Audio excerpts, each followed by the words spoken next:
केंद्र सरकारने ड्रायव्हिंग बाबत केलेल्या नव्या कायदेशीर बदलाविरोधात वाहन चालकांनी बंड पुकारले असून आजपासून ट्रक चालक व इतर वाहनाच्या चालकांनी लाक्षणिक संप पुकारला आहे। त्यामुळे आज सकाळपासूनच भंडारा जिल्ह्यातील पूर्णतः बससेवा प्रवासासाठी बंद करण्यात आली असून यात्रा प्रवाशांना त्रास होत आहे। मात्र बससेवा बंद असल्याने 7 लाखांचा फटका बस विभागाला झाला आहे। माझं संगीता खोब्रागडे नाव आहे। मी नागपूरला मला अर्जंटमध्ये जायचं होतं आणि आज कसं 1 तारीख असल्यामुळे कसं बसेसचं हे संप सांगून राहिले आहे, तर हे बरोबर नाही आहे।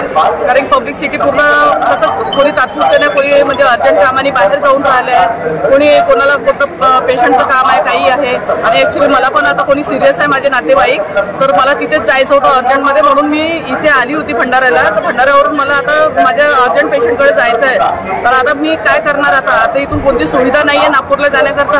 आणि मोद्यापासून तर म्हणतात की पार्टीपर्यंत पूर्ण स्थायिक आहे, तिथे पूर्ण संप लागलेला आहे। तर आम्ही आता कशाने जा, हे बरोबर नाही आहे की 1 जानेवारीपासूनच म्हणजे असा संप इथे हे केला हे। तुमचं नाव काय?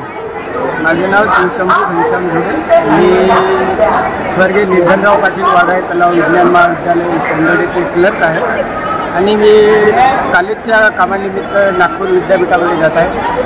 आता भंडाऱ्यापर्यंत या ठिकाणी आम्हाला तिकीट दिली आहे, त्याच्यानंतर समोर जाताना खूप तकलीफ आहे। आता भंडाऱ्यात येऊन आम्ही फसलो आहोत, त्याच्यामुळे हे जे ड्रायव्हर लोकांनी काहीच केलेलं आहे, त्यामुळे जनतेचं खूप हाल होतो।